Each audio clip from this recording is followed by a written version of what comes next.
Come snow, come sleet, or iron hail gunners.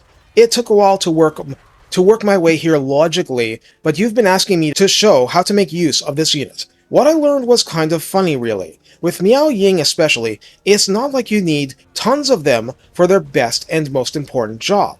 Because, ironically, the more you bring, the more their shortcomings come out to play ball. The range is restrained, and they're vulnerable to pressure despite being a gunpowder unit, and often crossbows operating at longer ranges are showing higher total damage scores on your side.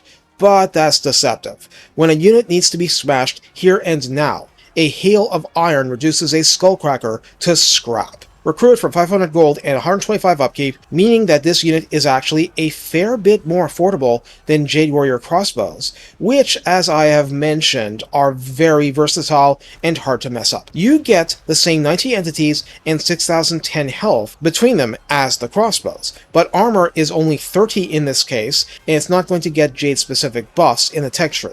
Leadership of 50 is straddling the line of okayness. Speed 33 and Chart Speed 40 are important mostly for repositioning. Melee attack is 16 to start, and not meant to be relied upon.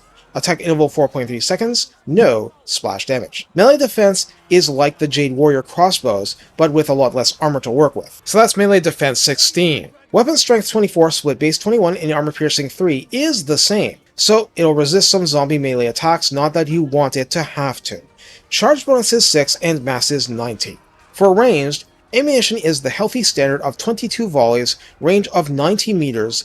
Each flechette does base 3 and armor piercing 11 upon impact, but this blunderbuss style weapon fires 3 such projectiles per shot, so the musket style trajectory carries a ton of potential for armor shredding. Reload time 13 is no better or worse than the crossbow unit. Total accuracy is the standard 20, calibration distance 55 meters, means it loses accuracy and tightness easily past that.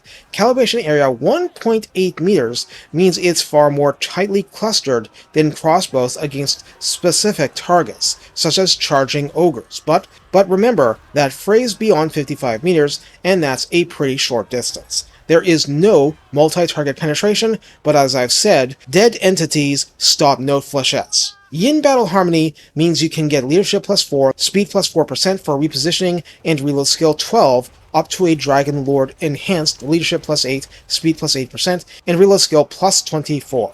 I want you to treat the reload skill buff as mandatory for the unit to do its job. It's safer to think that way. Whether it's your actual middle-of-the-line unit or further inside a cavity in a melee line, it needs the buff. For the redline skills, 3 pips in Eastern Fires grants ammunition plus 20% and missile strength plus 8%.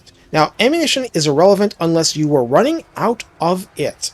This can be a tough ask for a short-range unit that is more likely to be shot to pieces or outright dominate the battle long before the ammo runs out, but hopefully the latter happens because the shrapnel got stronger. For rank 7 and above, it is actually fast hands at work like for the previous units for missile strength plus 6%, reload time reduction 10%, which is hugely welcome, and missile resistance 15%, badly needed against enemy fire. In the tech tree, Moon Reflecting starts us off with leadership plus 4 and missile strength plus 10%, and we love that. Fletching Mentors does nothing for this unit. Instead, Jagged Shrapnel gives range plus 10% and armor-piercing missile damage plus 3. Now, yes, this affects Nangao Grenadiers too, but as you recall, I said Iron Hail Gunners fire 3 projectiles per shot, and this flat improvement applies to each of those projectiles individually. That which was 11 becomes 14, before missile strength multiplies the result. This increases the threat level of the unit, and more range is absolutely welcome. Less accurate won't matter against rampaging orc hordes. Just fire in the general direction and you're okay. Yin Defense slaps on a badly needed armor plus 10 and leadership plus 6, and Yin Hex as plus 4 melee defense and recruit rank and upkeep improvements too.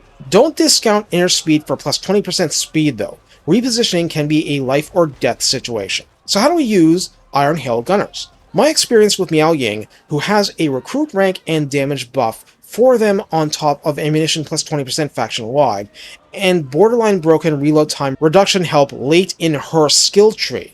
is that they can do shockingly good work as your de facto front line. But I don't do this with a ton of them. A couple backed by her starting units, and a few modest additions flanked by Yang units and a bit of hero screening. It's very tough on a lot of enemies since she starts with 2 crossbows and 1 celestial dragon crossbow unit. 2. A lot of potential weaknesses are covered. Yeah, they're getting shot. Yeah, they're taking damage. That leadership climbs a lot, so the enemy has to do a lot to actually break them. And as for the damage, folks, this is a lot of damage. It's not like you stopped doing the other kinds of damage, so adding this kind of dramatic spike will turn customers away and make them flee the shop. You didn't want their business anyway. So this isn't simply about winning the battle or even about killing the units. It's breaking them, doing such a huge spike in their faces that they just can't hold it together. This is not limited to the Cathay model, but this kind of unit generally. Blunderbusses, Grudge Rakers, Hand Cannons for Vampire Coast is basically an anti-large unit without telling you that it is. Targeting the broadside of a Hell Pit Abomination means a lot fewer misses and a lot more of your high theoretical damage actually going into the target. Remember, the default was calibration area 1.8 meters, even with a natural spread from the triple shot. That's going to get tighter with veterancy, albeit a little worse with extra distance. So even by the standards of the Cathay roster, the Iron Hail Gunner is vicious as a boss killer, dragon shredder, and all-purpose nightmare for enemies wanting a nice relaxed time dishing out their damage in melee. Flying enemies are just as vulnerable at the ranges that the Iron Hail Gunners prefer. Now, the problem with this being, it's not hard to outrange them, and there are a lot of options for cramming them at close range, and since they're not zombies, they can run, they can rout, and since they're not Chaos Dwarfs, they'll melt faster than a lot of those other options. It's a programmed weakness that you need to work around. On the upside, it's not even an expensive unit. The damage output you can theoretically get is really high. For expanding further, besides raw magical support, the Alchemist's area of effect buffs range from okay to fantastic for them, with the piercing damage buff especially formidable. But just the presence of magical attack radically increases their value against Chaos Demons generally.